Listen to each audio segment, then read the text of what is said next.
Ladies and gentlemen, Intel's 14th generation of processors will launch later this year in the form of Raptor Lake refresh, and we'll touch more on those rumours later because we actually have a couple of updates that I'd like to share with you.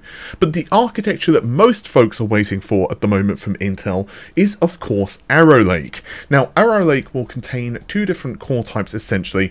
We have the performance cores, which are known as Lion Cove, and Skymont, which will be the E cores. But there is a very interesting rumour that Lion Cove, which again are the performance cores of Arrow Lake, will actually remove hyperthreading. Now, hyperthreading has been part and parcel of multiple Intel CPU releases for quite some time now. With the performance cores, for example, with the 12th and 13th generation of CPUs, it was present, and hyperthreading itself dates back to the Pentium 4 and other CPUs like, for example, the 4770K, the 6700K, and so on, all have featured hyperthreading. Now, as you probably know, hyperthreading essentially allows two threads to run on the same processor core, although they are sharing resources. I don't want to get too deep into this in this video, exactly what hyperthreading does and how it functions, but of course it doesn't necessarily mean that you're doubling the throughput and performance of that core, and there are a lot of things which can impact and influence the performance, exactly how much it differs versus just running a single thread, not least of which is the workload and the architecture that you're running it upon. So there is a fascinating rumour from Xeno Assassin on Twitter. I will of course link this thread as well as their account in the description of this very video. But LNC, which again is Lion Cove, doesn't support SMT. They remove the hyperthreading support in the technologies list. This may mean it's disabled in Arrow Lake as well as Lunar Lake. Now again, this would essentially mean that if you have 8 performance cores, they would only have 8 threads available. Now, the previous rumours, of course, for the 15900K is that you would have 8 performance cores, 16 energy efficient cores in the form of Skymont, which means that 24 cores total with, again, the E and the P cores combined. But there were also some reports early on that we would see up to 32 E cores, but this seems to have been scaled back due to power distribution reasons from what I was told. However, there is some also rumour online from, I believe, one Raichu on Twitter, that we may eventually see the 32 core variant also release. Now, there is, of course, the immediate question is, what the hell, why have Intel done this, assuming it's true? Well, I decided to reach out to some of my own sources about this, and what typically happens, for those wondering, when a rumour starts to become more public, more people are willing to talk about it, simply because, well, the cat is out of the bag and it becomes a lot more difficult to trace. Sometimes, for example, I get told stuff and I just am not simply allowed to say it because they're just like, yeah, I don't want anyone else to know about that for now. And it is a little frustrating because I'm actually sitting on some really interesting stuff, but I can't actually say it. But and not about this specifically, but about something else. But yes, when it comes to this specific thing, it seems like it's true. I've reached out to a couple of different sources now, and I'm not going to say this is confirmed, because at the end of the day, this could be misinformation, it could be wrong, whatever, but it seems to me like this is probably true based upon what I'm hearing. And there's a couple of reasons. Basically, from what I was told by one source, SMT essentially allows them, dropping SMT, let me start again, dropping SMT is basically allowing them to focus purely on single thread performance, which seems to be the focus of what they're doing.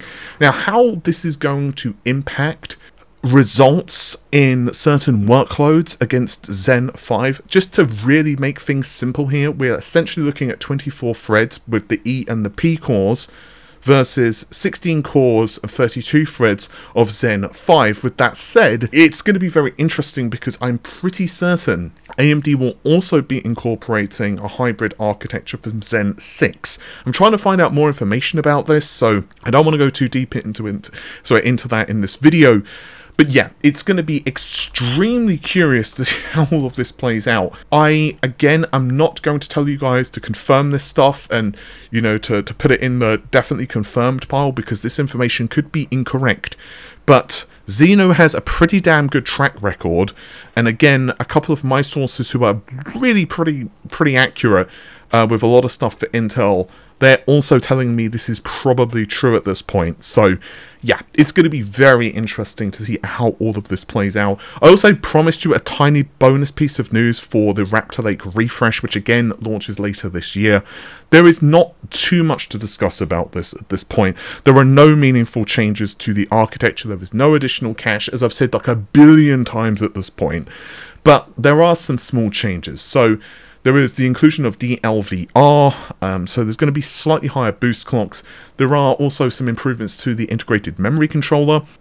This is probably not going to have massive impacts on overclocking, but it may give you a small boost.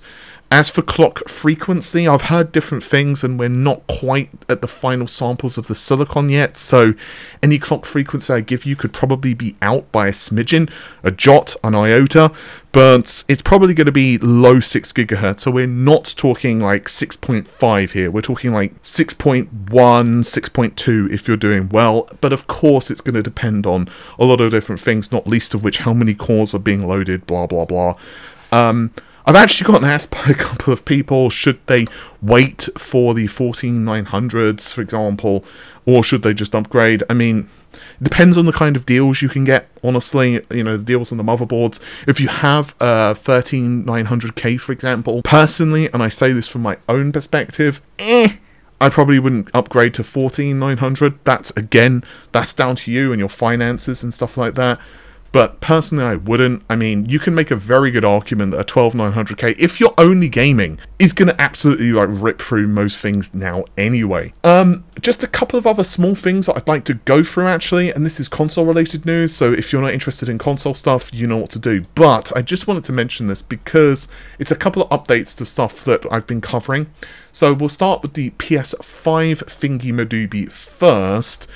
Basically speaking, Microsoft are stating that there is going to be a PS5 Slim which is going to launch this year, and they are stating that it's going to cost about $400 US. Now, Tom Henderson leaked this initially, I believe, that it was coming, and I've also mentioned it too in a couple of videos.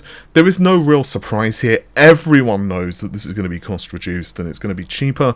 From what I understand, there's going to be essentially a digital only experience unless you basically buy an additional drive, but there's also some reports that it's not like that and there will be two variants. I honestly don't know, but what will actually happen is, of course, this is going to be a slightly cheaper model. It's going to be interesting to see how much power consumption is saved, that type of stuff.